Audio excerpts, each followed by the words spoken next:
mag-subscribe ka na.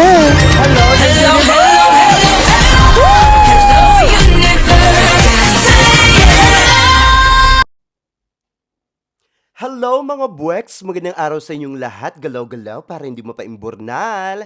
Hello sa ating mga subscribers dyan. Ganun din sa ating mga new subscribers.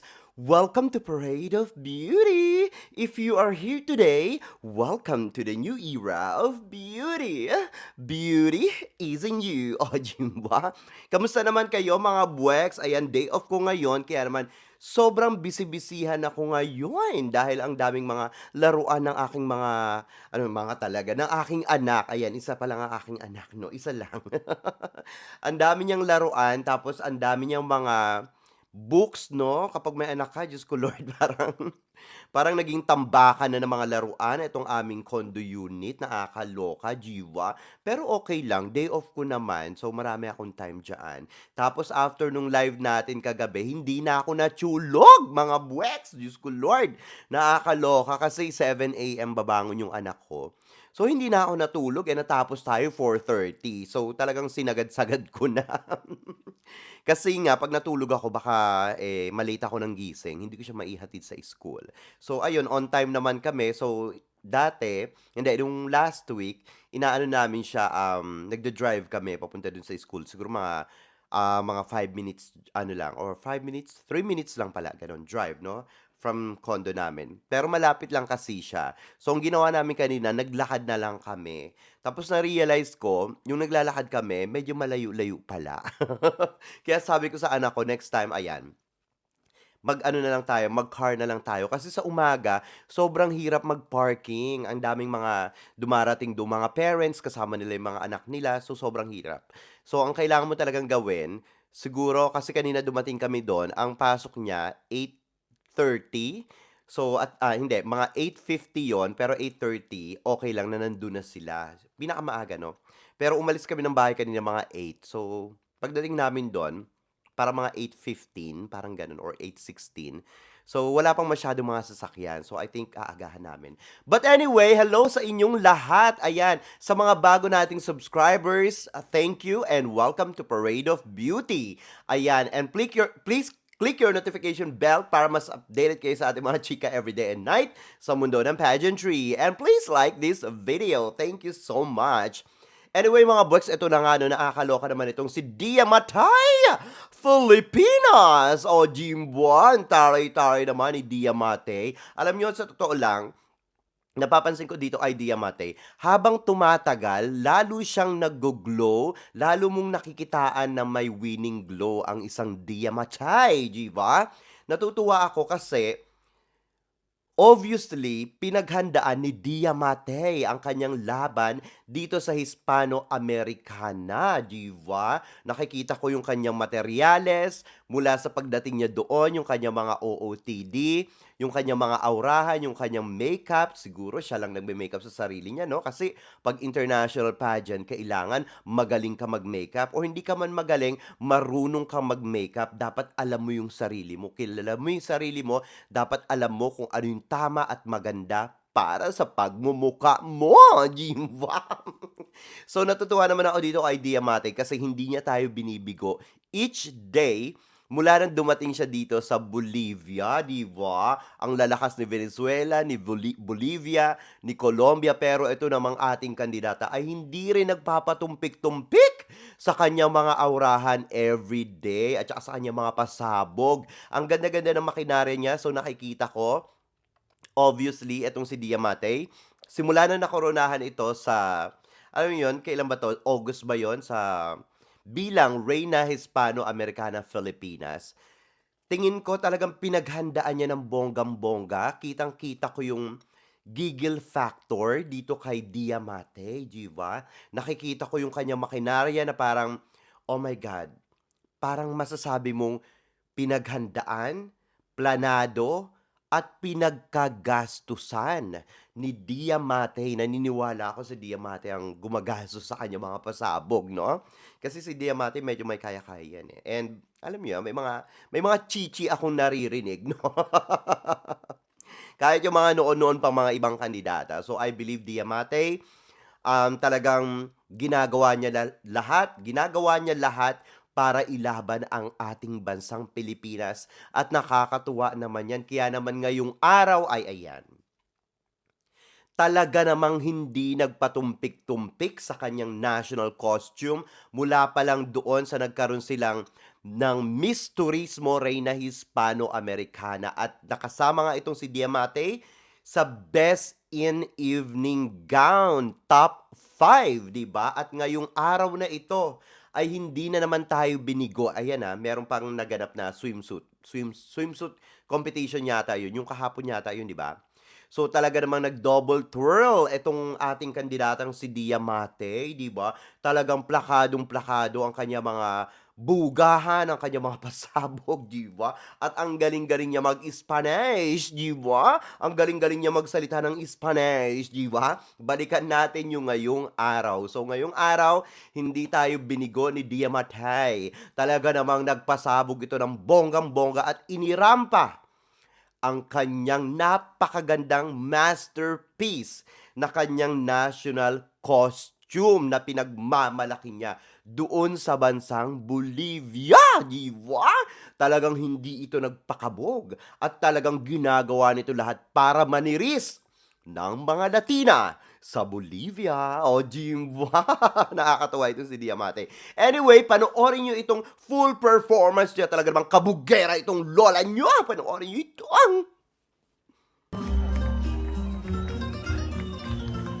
Buenas noches, Porongo.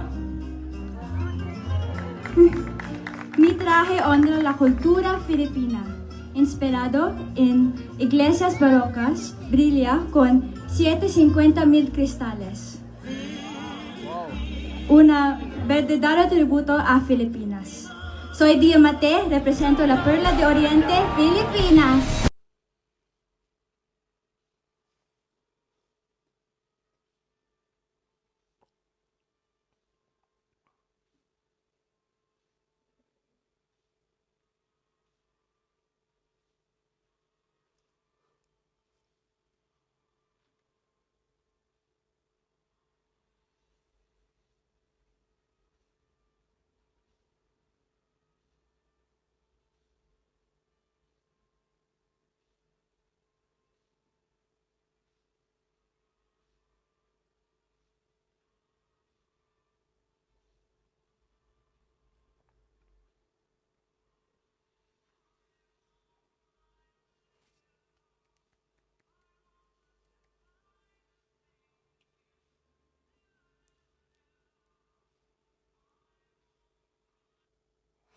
Ayun ang kanyang performance, ang kanyang full performance. Nakakatuwa naman si Diamante. Parang nakikita ko doon sa kanyang pagrampa doon sa Reina Hispano-Americana, parang inuulan pa ito ng bonggang-bongga, 'di ba? Pero siyempre hindi nagpatawad itong si hindi nagpapigil itong si Diamante. Talagang inilaban niya ng bonggang-bongga ang ating bansa, 'di ba? Talagang inirampa niya ng bonggang-bongga ang kanyang national costume dito sa competition na ito. Kaya naman, siya ang nanalo sa Best in National Costume, di ba? Ang galing-galing naman, nakakatuwa naman itong si Diamante. Congratulations! And kudos sa kanya, ganun din sa kanyang designer ng kanyang national costume. Nakakatuwa. Mabuhay siya at yung designer niya, yung team niya, and mabuhay ang Pilipinas, di ba? Mabuhay ang gandang Filipina. Alam niyo yan, di ba? Anyway, ang pangalan ng kanyang national costume ay Banaag daw ito, di ba? Sabi dito, this a Philippine national costume beautifully merge the country's heritage and tradition, inspired by the Baroque churches of the Philippines. The gown is adorned with over 150,000 crystals. My goodness! Ang yaman nung ang yaman nung gown, di ba? Sana oil. Mimicking the vibrant stained glass windows. Ang charay, ha? Gold Mindanao ochre patterns embellish the design, symbolizing indigenous artistry. Kudos! Ang galing! A salakot headpiece traditionally worn by farmers. Ay, parang ano ito, tribute sa ating mga farmers. Ang galing. Talagang ang daming details doon sa evening gown niya, nakakatuwa. Adds an agricultural touch while feather pen and lamp accessories celebrate the muses of Filipino poetry. Ang charay! The gown strain features the intricate craftsmanship of rattan furniture, honoring Filipino artisanal skill. Ang charay! This costume is a stunning tribute to the national or nation's rich culture or cultural legacy. Ang charay! Ang designer niya ay si Eran Montoya! Kaya naman pala, ngayon ko lang nakita ito kasi sabi ko, yung mga ganitong national costume, yung parang yung lower part ng kanya national costume, iniisip ko, sabi ko, siguro si ano to, parang may pagka-Axel Ke or Montoya, sa Eran Montoya, no? So, hindi nga ako nagkakamali. So, ngayon ko lang nakita na yun. Kinapi-paste ko kasi ito bago ko pinost, pero hindi ko binasa yung mga design. So, may makeup artist pala siya. So, yung makeup artist niya, siguro doon yung sa Reyna Hispano-Americana. In fairness, ang galing. Tapos, yung hair niya naman, ayun, Chloe Star, tama ba yun? Collie Star, ayan. So on and so on, ayan. And then si Randall Ligiel, ang kanyang styled or stylist, no? But anyway, congratulations dito. Ayan, di ba? Ang galing-galing ni Diamante. Talaga namang hindi tayo hinayaang mapaimbornal ni Diamante ngayong araw na ito.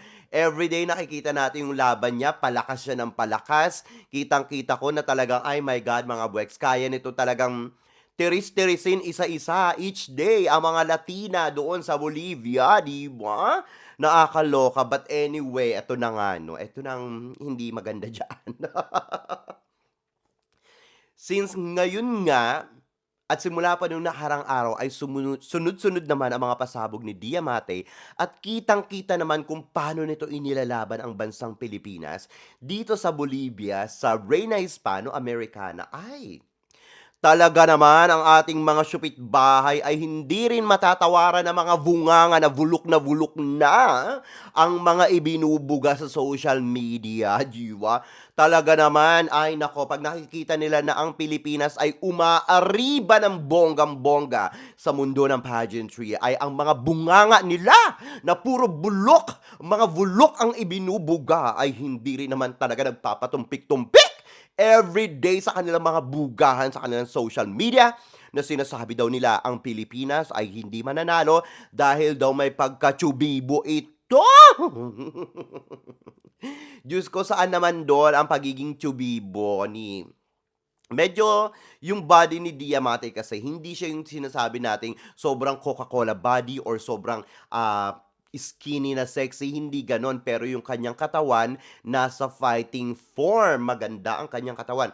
Parang ano, parang slightly, parang ano siya, parang may pagka-slightly Pauline Amelings or Michelle Gumabaw, ganyan. Firm ang body niya. Kaya nga lang hindi siya masyadong, anong tawag dito, masyadong tone tulad ni Michelle Gumabaw at saka ni Pauline Amelings. Pero yung mga katawan nito, mga ito, talaga namang magaganda rin, di ba? Ibig sabihin, yung build ng katawan ni Diamante, yung kumbaga yung lapad, ganun, parang ganun kila Pauline Amelings at saka kay Michelle Gumabaw, ayan. Pero yung sa dalawa nga, ayun, masyadong firm and toned yung sa kanila.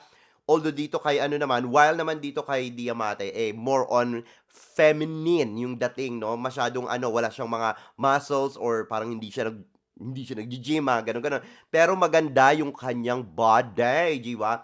So, ayun ang mga binubugangan itong mga syupit bahay natin na hindi daw tayo mananalo, magpasalamat daw ang Pilipinas, sabi na mga Indo.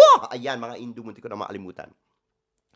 Magpasalamat daw ang bansang Pilipinas dahil daw hindi nagpadala ngayong taon ang bansang Indonesia sa Reyna Hispano-Americana dahil daw kung nagkataon ay talaga daw lalamunin nito ng buong buo si Diamante. At sinasabi nila na ang bugahan daw ni Diamante na pag Spanish ay obviously daw na trying hard. Ayan, no? Well, sabihin na nila lahat nilang ng dapat nilang sabihin na trying hard. Mas maganda na yung trying hard kesa naman yung nagta-trying hard ka katulad ng kandidata nila nung last year, no? Sa Reina Hispano-Americana, yun nga trying hard na pero hirap na hirap pa rin, di ba? Eh yung kandidata nating si Diamante, kahit nagta-trying hard yan, pero naibubuga niya ng plakado at perpekto, di ba? Hindi katulad ng mga taga-empanada dyan, di ba? At sinasabi na wala daw tayong pag-asang manalo dahil daw, ayun, nilalamon daw sa Diamante ng mga Bolivians, ng Bolivians, ng Colombia at saka ng Venezuela at ng mga iba pang Latina. Kawawa lang daw doon si Diamante kasi daw nag-iisang Asian siya doon at walang kalaban-laban kung nandoon daw ang bansang Indonesia at meron siyang kasama doon na Indonesia, matalo daw man lang or matalo man daw si Diamante, kung matalo man daw siya doon, at least merong isang Asia or Asian candidate from Indonesia na magiging iconic at super proud dahil itatayo nito ang bandila ng Asian, ng mga Asian countries. Ayun yung mga pinagsasabi. Iniisip ko. Kasi madalian ko lang yung binabasa kanina eh.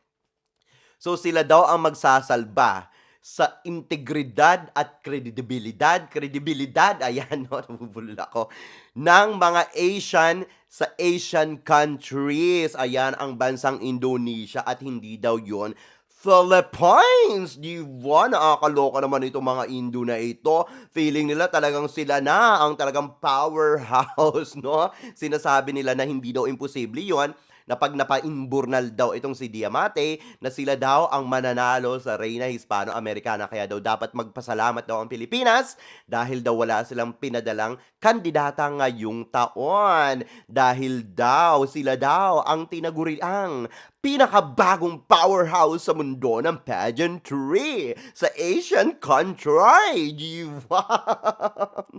Ito mga Indo na ito, from time to time, hindi nawawala sa kanila yung sinasabing pagkadilulo ng bonggang-bongga, ang pagiging self-proclaimed, ayan, no?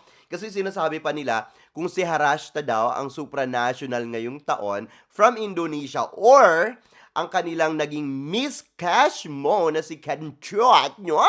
Ang ipinadala doon sa Reina Hispano-Americana na ginaganap ngayon sa bansang Bolivia, ay panigurado daw dito sa dalawang ito, kahit na sino daw ang ilaban sa kanila, ay talaga namang kayang lamunin ang mga Latina, including daw itong si Philippines. Dahil daw itong dalawang ito ay may pinatunayan na dito sa mga international pageants na talaga namang masasabing major pageant daw. Ayan ha, ang supranational at itong Miss Cashmo kumpara dito sa Reina Hispano-Americana, di ba? Kumbaga, kung ito daw dalawang ito or isa daw sa kanila ang ipapadala doon ay panigurado daw. Di ka libre ang magiging kandidata from Asian country, no other than Indonesia, di ba? At kayang-kaya daw nitong sungkitin ang corona ng Reina Hispano-Americana ngayong taon. Kaya daw dapat ay magpasalamat daw tayong mga Pilipino at ang bansang Pilipinas at nag-giveaway daw sila sa Philippines ngayon para daw para daw walang lumamon kay Philippines at mas magkaroon daw ito ng pagkakataon rumampa sa Reina Hispano-Americana, pero daw nakikita nila na wala daw itong pag-asang manalo at all! Nakakaloka naman itong mga Indo na ito. Lahat na lang ginagawa nila akala mo talaga sila na talaga yung powerhouse, di ba? Nakikita ko dito yung selos nila sa Pilipinas, no? Kasi alam nila sa sarili nila Nagsa-self-proclaim sila na sila na yung powerhouse, keme-keme, ek, no? Pero alam nila sa sarili nila na kumbaga alam nila sa sarili nila na hindi naman talaga sila powerhouse. Nagdidilulo lang sila, no? Kumbaga parang wala, iniisip lang nila, parang siguro satisfying para sa kanila yung sinasabi nila na we are powerhouse, meron kami mga ganitong kandidata, may mga ganyan kaming kandidata, malalakas sila, pero hindi nila nakikita yung or siguro nakikita nila yung malaking kaibahan nila ng kanilang mga kandidata sa mga kandidata ng Pilipinas, lalong-lalo na kapag pinag-uusapan dyan ang kalibre, di ba? Yun ang hindi nila alam kaya feeling nila sila na talaga ang pinakamagaling sa mundo ng pageantry pagdating sa Asian country. Kaya naman talagang wala silang sawa at walang kapaguran na ang kanilang mga binubuga sa social media na nanggagaling sa mga bulok na bunganga nila na sila na daw ang powerhouse sa mundo ng pageantry, di ba? Anyway, mga Bex, ano masasabi nyo dito sa ating mga chika ngayong araw na ito? Magingay kayo sa ating comment section para makita ko rin ang inyong mga opinion. Hanggang sa susunod natin mga chika-chikahin. Bye for now, mga Bex, and I love you all. Bye! See ya!